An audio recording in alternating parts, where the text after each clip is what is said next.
naka-seal pa siya. Hindi talaga siya natatapon. Check out tayo nito. Ito yung Naya Sera ni Miss Ayang. Ayan.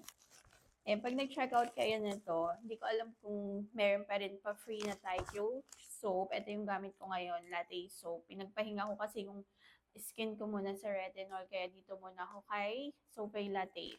Ito yung ginagamit ko, saktong-sakto. Tapos yun, nag-check out tayo ng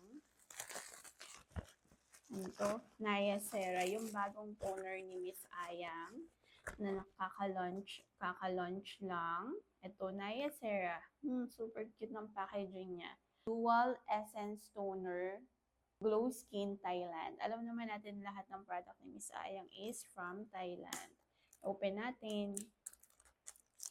Alam mo ba, sa packaging pa lang, kabog na talaga tayo ni Aswang. Kasi ang ganda talaga ng packaging niya. Tingnan mo. O, yung box pa lang. Ano pa bang masasabi niyo sa box? Di ba? Ang ganda-ganda ng box niya. Kumbaga, parang dito pa lang makikita mo na kung ano yung product na gagamitin mo. Super ganda niya talaga, promise. Kumbaga, parang manghihinayang ka na lang talaga itapon tong box na to. Even yung Naya Sanya, even yung Naya Sanya, sobrang ganda ng packaging ko nakita. Kung meron na kayo nun, alam niyo yung ibig kong sabihin. Tinago ko na nga yung Naya Sera ko doon eh. Ay, yung Naya San ko. Ayan.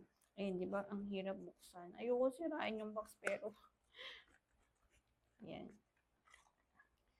Wow, super cute. Ang syala. Ang syala niya.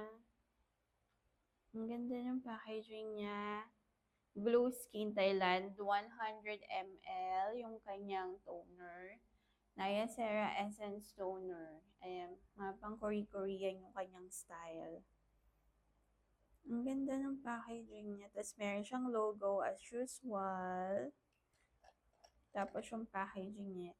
Yeah, ano pa siya, naka-seal pa siya. Hindi talaga siya natatapon. No leak to. Ayaw buksan. Parang ayaw ko siyang buksan. Paano ba to? Yun lang, paano natin to bubuksan? Wala akong buko. Paano kaya to buksan? Paano? Wait lang.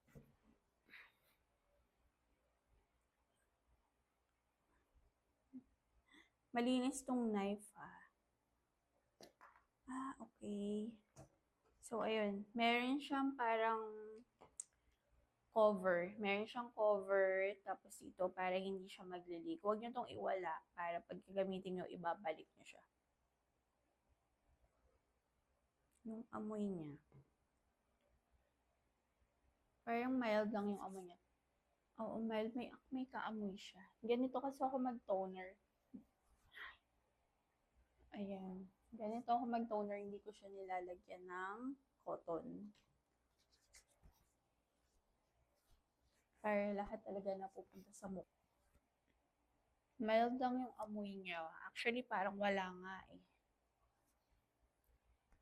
So, sobrang mild lang niya sa face. Tapos parang wala ka lang nilalagay. Pero parang lumambot yung skin ko.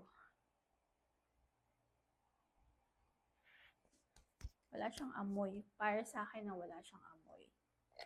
Meron siyang niacinamide and ceramide essence. Bago mo pala siya gamitin, i-shake mo muna yung bottle. Tapos, i-apply mo sa skin. After mo, i-cleanse yung face mo.